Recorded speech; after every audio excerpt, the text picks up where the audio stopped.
Bonjour à tous, c'est Fred, j'espère que vous allez bien. Je suis ravi de vous retrouver aujourd'hui pour la suite de notre carrière avec le club de Concarneau. Lors de la vidéo précédente, les débuts en Ligue 1 étaient plutôt encourageants. On va donc voir ensemble quelle a été l'évolution des résultats sur cette mi-saison et on fera également un point sur l'effectif et les notes globales de la part des joueurs.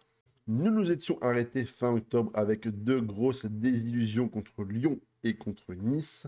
Rappelez-vous, nous avions perdu deux fois, une fois à la 92e et une autre à la 96e minute de jeu. Et ces deux résultats ont clairement altéré le mental des joueurs, puisque derrière, sur le mois de novembre et sur le mois de décembre, nous n'avons fait que des résultats négatifs, uniquement deux matchs nuls et que des défaites. C'était extrêmement compliqué pour nous de pouvoir relancer la machine. On va découvrir ensemble les fiches des matchs pour voir qu'est-ce qui s'est passé et qu'est-ce qui a plongé l'équipe dans tant de difficultés. Contre Monaco, à l'extérieur, la marche était vraiment trop haute puisque les joueurs du Rocher se sont imposés sur le score de 2 buts à 0. Une rencontre pour laquelle notre équipe a vraiment été en dessous de tout.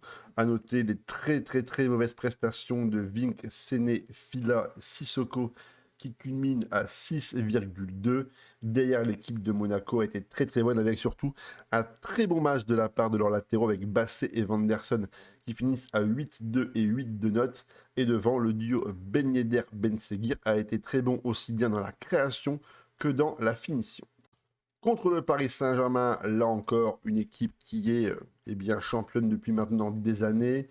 On n'avait absolument aucune ambition, mais on a essayé quand même de faire de notre mieux pour cette rencontre.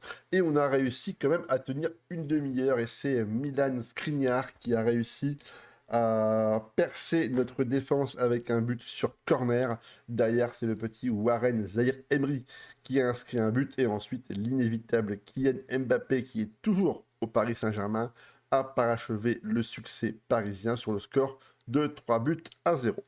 Contre Strasbourg, match nul, un but partout, malgré qu'on n'a pas eu la possession et qu'on a été véritablement asphyxié par les joueurs alsaciens du début à la fin du match. C'est nous qui avons réussi à nous procurer les meilleures occasions, puisqu'en termes d'XG, on a réussi à atteindre 2,32, tandis que Strasbourg, eux, ne sont allés jusqu'à 1,36. Donc on a eu de nombreuses occasions.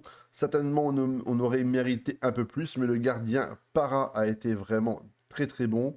Et c'est notre défenseur central, Kutepov, qui vient inscrire un but sur la fin du match, qui nous permet de repartir avec un point. Décidément, ce match nul a été vraiment très difficile et très long à obtenir. C'est sur un coup franc tiré par Séné et très mal relancé par Moutoussamy qui va donner tout de suite la balle aux Strasbourgeois que l'équipe bleue et blanche va partir en contre-attaque. Andrade va glisser astucieusement le ballon à Emega qui vient crucifier Saro. Et en fin de rencontre, notre défenseur russe sur un corner vient inscrire un but rageur de la tête. Et grâce à lui, on réussit à prendre le point du match nul et à enrayer cette spirale de défaite avec peut-être l'espoir de pouvoir obtenir quelques résultats intéressants sur la suite et le début du mois de décembre. En décembre, on affrontait Lens, Marseille, Rennes et Nantes. Lens, Marseille et Rennes, c'est quand même des équipes qui tous les ans se battent et se chamaillent pour les places européennes. Et Nantes qui avait forcément à cœur de nous affronter une nouvelle fois pour montrer que la volée qu'ils avaient prise au match aller était déjà oubliée. Et bien contre les joueurs de Lens, on perd 2 buts à 1. Un match pour lequel on a quand même tenu, on a réussi à revenir au score puisqu'on était mené 1-0, but de Destan. C'est Vink qui avait réussi à trouver la faille dans la défense lensoise, mais en toute fin de match, Pereira d'Acosta a réussi lui également à transpercer notre défense. Les points positifs, c'est que notre petit attaquant hollandais réalise une très bonne performance, bien qu'il n'ait pas aidé par Oko, Pelé et Séné qui finissent tous les trois en moyenne à 6-2, 6-3 de notes. Fila, par contre, côté droit, a été absolument virevoltant et s'est créé de nombreuses occasions. Si on regarde un peu les stats du match, c'était un match qui était quand même plutôt équilibré. Beaucoup de fautes, quand même. 17 fautes contre 7, donc un match qui était extrêmement engagé. En termes d'XG, Nantes mérite légèrement leur victoire, mais nous aurions pu marquer un but en plus, mais avec les résultats les statistiques des joueurs devant, c'était quand même compliqué de pouvoir faire mieux. On se déplaçait du coup à l'Orange Vélodrome pour affronter l'équipe marseillaise. Une équipe marseillaise qui a été emmenée par un NDI absolument en feu, puisqu'il a été l'auteur d'un doublé. Il a été très très bon dans la distribution du ballon et dans les percées avec ce rôle de meneur de jeu avancé qui lui va si bien. Derrière, on marque un but un peu très chanceux sur coup franc par Séné, mais on a vraiment été en dessous de tout, et les résultats en tout cas continuent d'être négatifs. C'est très difficile pour moi d'essayer d'améliorer le mental des joueurs, mais on aura forcément des jours meilleurs. La tactique marchait bien au début de saison, on ne peut pas s'écrouler comme ça, les hommes sont les mêmes, tout va forcément repartir à l'avant un jour ou l'autre. Contre Rennes, match nul, 2 buts partout. Rennes qui est en très très grosse difficulté en Ligue 1, puisque ils sont actuellement entre la 14e et la 16e place, donc c'est très très très compliqué pour eux. C'est Ludo Blas qui avait inscrit un but sur penalty à la 48e minute de jeu. Tété avait ensuite égalisé, puis Séné, on avait repris l'avantage vers la fin du match, et en toute fin de rencontre, encore une fois, Désiré Doué est venu transpercer la défense et inscrire un but. Là, à ce moment-là, j'étais vraiment dépité, je pensais vraiment pouvoir tenir enfin notre première victoire depuis des mois. Malheureusement, ça n'a pas encore été le cas.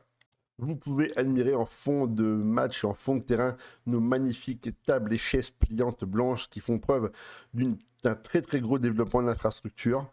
Tété de la tête égalise sur une tête lobée sur Alfred Gomis, qui est du coup le gardien titulaire à Rennes. Sur un corner de Sissoko, c'est très mal dégagé par défense et c'est Lozano qui passe à Séné, qui vient frapper très fort dans la lucarne. Ça fait 2 buts à 1. Et la 94e minute de jeu, c'est un débordement de Terrier qui va repiquer en l'axe pour Kalimundo, Truffert et Désiré Doué qui vient crucifier à bout portant le gardien Sarro.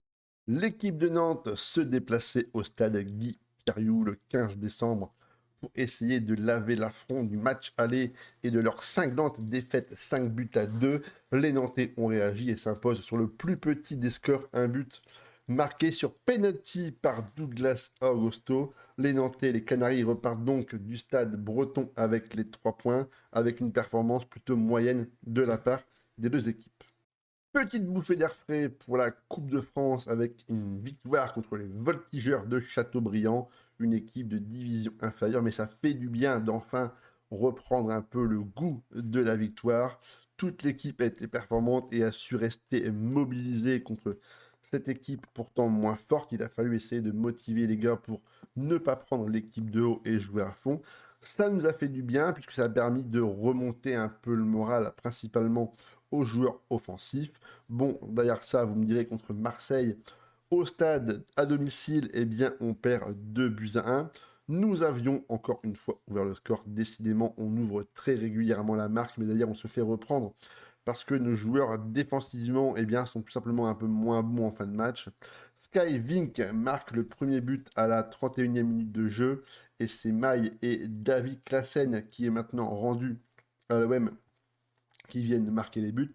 Marseille sont venus avec une tactique résolument offensive, avec un jeu extrêmement léché, beaucoup de passes courtes et de combinaisons. Ils ont mérité leur victoire si on regarde les stats du match, puisqu'ils ont eu une grande partie de la possession, un jeu de passes très affirmé avec 90% ou presque de passes réussies, un nombre d'XG de tirs cadrés largement supérieur au nôtre. On ne pouvait pas espérer mieux, en tout cas dans cette rencontre. Ensuite, contre Toulouse, un concurrent direct pour le maintien. Les Toulousains sont dans une position extrêmement délicate dans le jeu. Eh bien, on s'impose à l'extérieur. Enfin, une victoire. La première depuis maintenant quasiment 3 mois. Il aura fallu attendre le 26 janvier pour reprendre des points. Et c'est une magnifique victoire au stadium. On va voir tout de suite ensemble comment s'est déroulé le match. Dans ce match de la peur entre deux équipes qui sont en confrontation directe pour ne pas descendre, j'avais fait le choix de modifier légèrement la tactique. J'étais passé du coup du 4-2-2-2 à un 4-2-3-1 avec un numéro 10. Chimembe, même si ce n'est pas forcément son rôle de prédilection, je l'ai repositionné ici pour pouvoir justement amener un peu plus de nombre au milieu de terrain. J'ai fait le choix de retirer un attaquant puisque Oko et Tété sont quasiment tout le temps blessés et que je n'ai pas beaucoup de solutions offensives. Donc j'ai donc choisi de modifier la tactique pour apporter un peu de diversité. Et c'est Ba qui vient inscrire un but magnifique en fin de match sur une très très grosse erreur défensive. Guillaume Restes a été très surpris par la très mauvaise relance de sa défense. Et cette offrande nous permet de repartir du côté du pays du pain au chocolat avec une victoire et surtout 3 points extrêmement importants dans la course au maintien. Nous recevions ensuite à la maison l'équipe de Lille dans un scénario absolument catastrophique, puisque dans cette rencontre, tout avait pourtant bien commencé. L'équipe de Lille qui cette fois avait aligné directement la grosse équipe. Ils avaient été un peu en suffisance au match aller en alignant une équipe de jeunes et de joueurs plutôt remplaçants. Directement, on a eu le droit à la grosse armada et tant mieux pour le spectacle. Ça a commencé de la meilleure des façons puisqu'on marque un but très rapidement à la 5e minute de jeu. Et derrière, les problèmes sont apparus puisque Saro, notre gardien titulaire, s'est blessé et notre gardien remplaçant, lui également, était blessé. Eh bien, j'ai dû mettre un joueur de champ dans les buts. Décidément, ça fait 2 fois que ça m'arrive avec cette carrière. J'ai donc mis, je crois, Dabila, il me semble, dans les cages. Derrière, on prend un but par Angel Gomez. Ensuite, c'est Séné qui vient marquer le but du 2-1. Et j'étais plein d'espoir, tant le match était plutôt équilibré pour les deux équipes. Mais en toute fin de rencontre, Jonathan David et Angel Gomez sont venus inscrire les buts. C'est dommage parce que je pense qu'avec un gardien, même un gardien, un troisième gardien, un gamin de 17 ans, on aurait pu obtenir un bon résultat. Malheureusement pour nous, eh bien, l'accumulation des blessures a été extrêmement préjudiciable et on n'a pas réussi à prendre des points contre une équipe de Lille qui aurait pourtant pu être, je pense, assez abordable. Lille qui au classement sont dans les équipes qui sont en tête, dans les 6-7 premières, donc c'est une très très bonne équipe. Séné qui marque un très beau but face à un Lucas Chevalier qui a été, on peut le dire sur ce match, plutôt peu inspiré. Et en fin de rencontre, c'est Jonathan David sur un service de Cabella qui vient crucifier Cabella sur une frappe au ras du sol.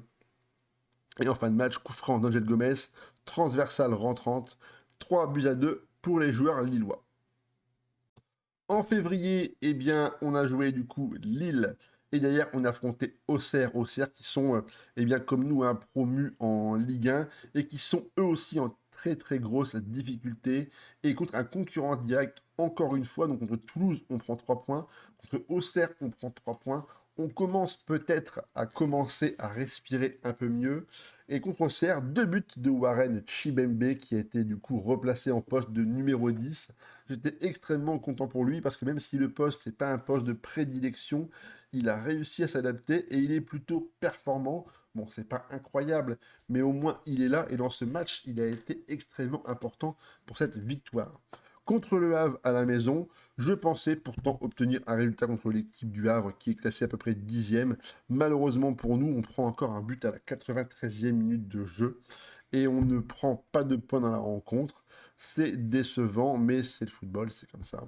Et contre Ajaccio, à l'extérieur, victoire 1-0, un but de Henri Plazas, notre défenseur central, qui a été dans la rencontre absolument incroyable. Et si on regarde les notes de nos joueurs sur la fiche, on voit bien que notre défense a vraiment été bien, une arme extrêmement importante pour obtenir un résultat en provenance de Corse, but sur corner en toute fin de match, but de Plazas qui vient placer une tête hors de portée de Gori. Les Ajaxiens, eux, peuvent être extrêmement déçus de leur performance puisqu'ils avaient quand même les armes pour pouvoir rivaliser avec nous, mais leur ligne offensive a été très mauvaise avec un numéro 10 qui finit à 6-1, Mobara 6-4, c'est clairement pas suffisant pour une équipe de l'élite.